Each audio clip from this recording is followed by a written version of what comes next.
I'll figure that out eventually. I feel like that's the theme of this.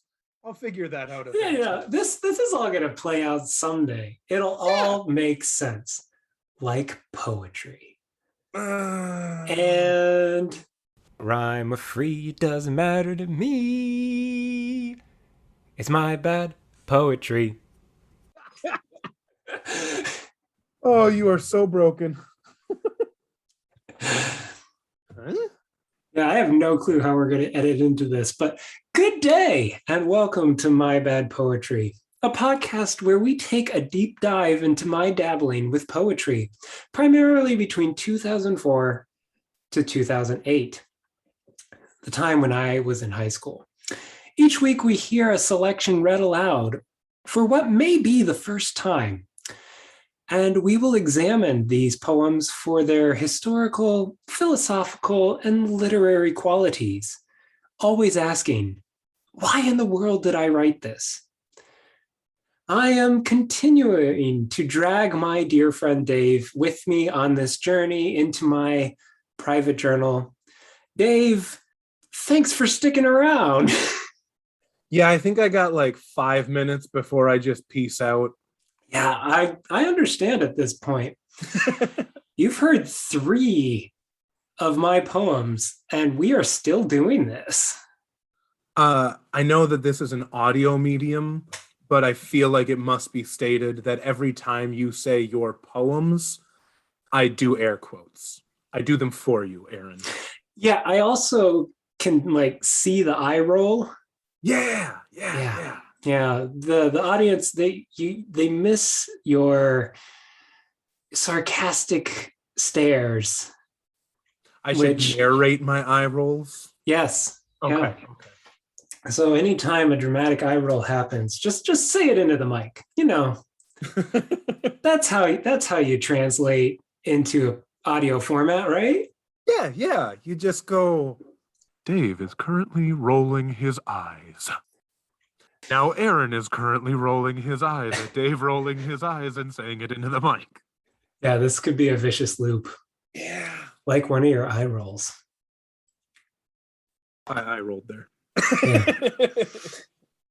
Before this goes too much more off the rails, let's hear a poem. Yeah. You ready for this, Dave? No, but I guess we're doing it. Okay. To set this up, I had to flip through multiple pages before my next poem, so we get some good context this reading. Okay. This poem is titled Silence. Fin. No.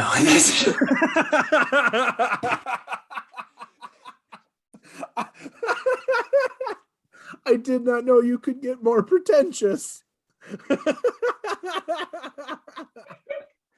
Okay, the real poem. Here we go.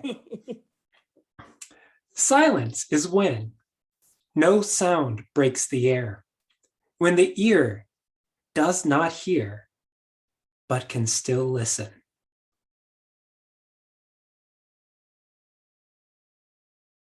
Sure. Yeah. Nice little couplet. You know, I actually had a rhyme there. Yeah. That might be the first time I've rhymed. The ear does not hear. Now, it's within the same line, but... Yeah. I mean, it's a ABCDD. Yeah. I mean, I'm glad that you caught on. It was a couplet, you know? Yeah. I mean, that's all down to the performance that you gave. Well, when I wrote it, here, I'll share my screen so you can, when I typed it up, I didn't put it in a couplet. I have it in 4 distinct lines, so you can find the break there. Right. After air. Yeah, so first impressions, Dave. I mean, we're already diving into structure here. If I'm being honest, I liked the first reading of the poem better. Yeah. I should have stuck with that. Now this is I remember This was one of my favorites when I first wrote it. I thought I had broken some code here or just found my groove. Um, Back in fifth grade, I had written a poem on silence that I thought was profound, and I couldn't quite remember it, but I've always been trying to scratch that itch. And as we dig more in, I'm going to spoil it. There is Silence 2 and Silence 3, which also show up in this journal. So there's something about silence. I love the fact that you can't shut up about silence. Oh, the irony. Oh. No, I think there's some interesting things in here. I think we get kind of you listen best when you're silent, you know? Yeah, when the ear does not hear but still can listen. Yeah. Yeah. Some good active listening techniques here. A little philosophical. We can get like, what is the sound of one hand clapping? Trying to dig at that riddle of life. So then, in the context of this poem, with this understanding of no sound breaks the air, if a tree falls in the forest and no one is around to hear, does it make a sound, Aaron? Yes. Yeah, that is not silence, Dave. Are you There sure? there are reverberations. Things move. So, if I, this isn't good. Never mind. And cut here at Mark. No, keep this in. Keep this in. Okay. Save it, Dave. You got to save it. No, I can't. I was going with the idea of hearing is perception, and silence implies perceiving nothing. Oh, the perception of no sound. Yeah. Okay. But by my definition within the poem, sound breaking the air does not require a personal reception or perception. Fine. Although that line does sound like breaking wind. It reminds me of it. When not a toot can be heard. When not a toot be heard. Yeah. I mean, I didn't think we'd get to potty humor on this podcast, but seriously, I read that line and it took all my effort to not laugh. Reading that aloud breaks the air. My gosh. No sound breaks the air when the ear does not hear, but the nose doth smell. Ooh. Silent, but deadly. Oh, my brain is so broken right now, Aaron. You know, to some behind the scenes here for listeners, we got some feedback on our first couple kind of pilot episodes, and they said it was an unstructured mess. Not in those words. They were much nicer, but I can understand. Yeah, we've bounced all over the place here. No, this is perfect. We had our introduction, we read the poem kind of, and then we read the poem, and then we silence, and then this. It's good. Yeah. I think we're really exploring the topic here with this dead air. Yeah. I've always been told that, like in radio, in podcasts, you want as much dead air as you can. You keep them hanging on for more. It's that dramatic pause when the ear does not hear but can still listen, Dave. We're that giving sound them is definitely breaking the air. Oh, we're giving them a taste of this poem in what this poem is really trying to get to. Honestly, my obsession with silence, I'm not quite sure if it was just like I loved Simon and Garfunkel, but um, yeah, I haven't read Silence 2 and Silence 3 since probably they were written, so I'm very much looking forward to seeing where this evolves. Right.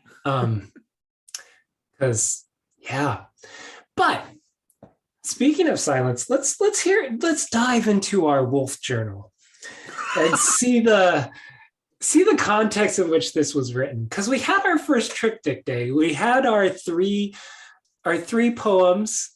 What we had decided was my definitional phase. And Right. I'd say that this one is still within that genre, as I am defining what silence is. But since that time, now I'm still writing in ink, so I haven't gotten to my pencil period. Are you trying to make me think you're even more of a nerd than you are? Because I really think you're a nerd. No, I think this is about the level. I'm toning it down here, Dave. So following the I poem, I have a page entirely of my signatures. I'm practicing my signature here, Dave. What? Are you sure that's not a poem? Aaron. No, I don't think it is. I think we need a dramatic reading. Aaron. Oh, I threw a G in there once. I was working on the middle initial. Okay, so moving on from my practice signature, we get the journal entry for May 2nd of 2004. And I write this, hey, it's me. Who else would it be? Man, I bet it is weird for a 14-year-old boy to be writing in a journal. But oh well, I need to get my thoughts out. Just listening to some Switchfoot. I've decided to write in this more often. I write sitting in front of my door so no one can open the door. I didn't have a lock on my door. So sure. Okay, so I'm sitting in front of my door. I really don't like anyone right now, but that won't last long. TTYL. Wow. That's a choice. That is a strong choice. Yeah. That's a boy trying to do a journal entry. Yeah. And not knowing what to write about. I will say, I make fun of you a lot, but the very few times that I tried to write in a journal, things came out basically the same. Of like, I'm writing in a journal. This is strange, but I'm still writing in a journal. Yep. So we got 2 more pages. And I think this is where silence really gets its context, in that there is a long break between my 3 original poems and a dive into silence. And maybe I'm looking back in retrospect and trying to understand why the words did not come for so long. No, I don't think so. But here's my page. I probably should tell the people who read this a long time from now, you dear listeners, what is happening in the world and in my hometown. Well, we are still in war with Iraq. Bush is trying to become president again. He is running against Kerry. In my hometown, we got the new middle school, and that is pretty much it. Man, my handwriting is terrible. No wonder no one can read it. I went on a date with Bonnie. My parents are kind of in shock since I am the first kid to go on a date. I'm 15 now, and nothing is new. I probably should go to sleep, but I'm really not tired. My sisters are seeing Chicago the musical tonight. See ya, Aaron. Well, thank you for hitting the big notes. You know, you had a date, new middle school, going to the musical, large scale war. Yeah, those really do seem to balance. And an update for my readers, my future readers. Who was going to pick up this dust covered journal and crack it open to read a. What was I thinking? I clearly, from the start, expected people to read this and wanted to give some context. Well, I'm okay, everybody. Shut it down. I'm helping Aaron live out a fantasy. Shut it down. Yeah. The navel gazing that is happening right now is too much. Oh, Aaron. But this bridges our gap from when I was 14 to when I was 15. Okay. So we have seen a year of silence in my poetic journey. Well, I think that's a significant jump. And to jump back into it with a poem on silence, that totally makes sense.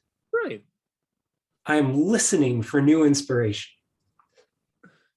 Well, and by this time you were waiting for a new Switchfoot album.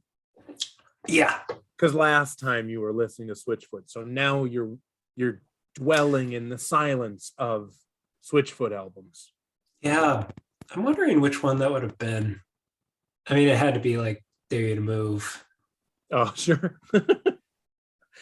That's like the only Switchfoot song I know. I mean, I had 3 or 4 of their albums, so I feel so bad for you. No, Dave, the lead singer once touched my head in a concert, came out, sang into my face, made my day.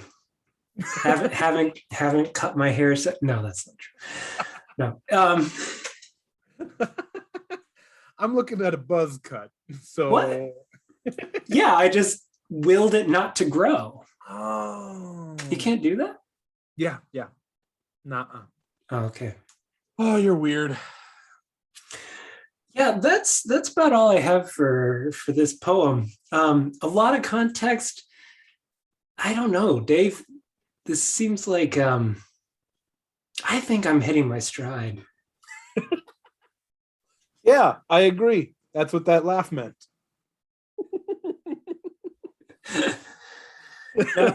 As we move through and I try and give more context to some of these poems that are to come, being as we get more into my quote unquote love life. Okay. I'm going to try and be consistent with my fake names for the dates in which I go on. So sure. We have now been introduced to Bonnie. Okay. A girl I dated for roughly a month and a half, never kissed. We went on probably one actual date. It was a dance, and she could drive, I could not. So right. Yeah. I joked. Oh, I'm sorry, parents. I joked about parking in like the parking lot. Yeah, like macking out, parking, that really hip term that people know about. I joked about parking at the end of that date. Mm-hmm. And I did the dodgeball reference where, he goes, yeah, that classic movie Dodgeball, when he says, I know the movie Dodgeball. I have no idea where you're going. Where he says, just kidding, but really, but kidding. Okay. So I did that. It did not go over well. I think she thought I was like some horn dog or something. And the romance fizzled from that point on. Sad day. Yeah, but considering that I wrote Silence after this date, this is a lull in the flame, in the love life of Aaron, in the flames of. No, I can't make that metaphor work. Not flames. Not flames. Well, there's no fire there, Dave. Oh no, fire as in like destructive force. Smoldering ashes. The smoldering ashes of young love is where Silence comes from. Yes. Yeah. Oh man. Do you have anything else we can pull from this one? I don't know. I think we got good with the breaking wind. Mhm. Your first rhyme. My first rhyme, 4 poems in. I got a rhyme.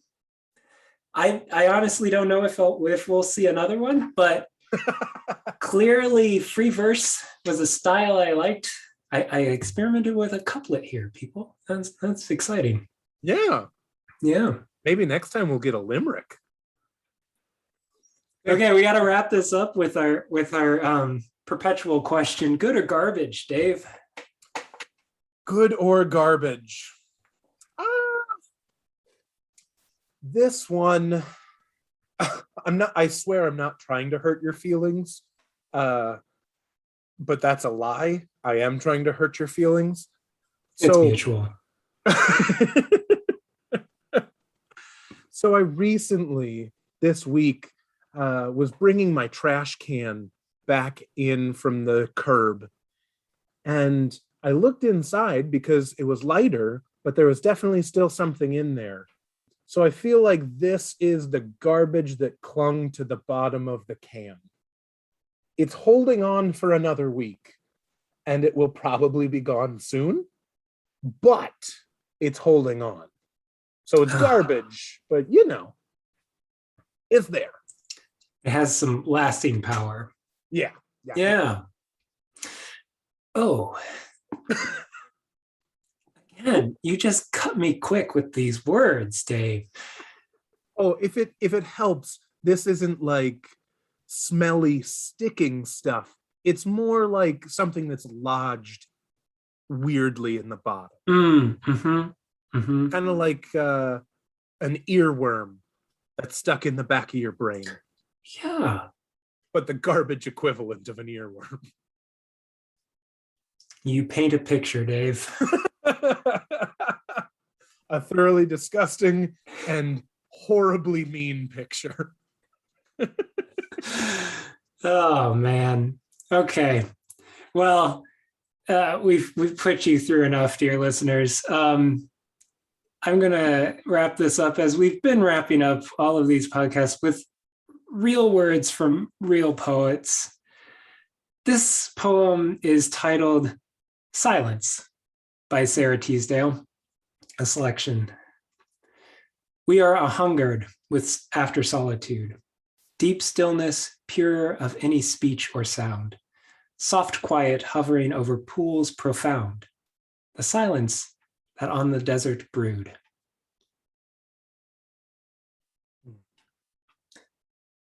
And with that, we leave you in silence.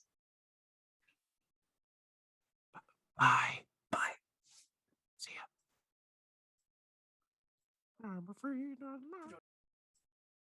Rhyme or free doesn't matter to me. It's my bad poetry.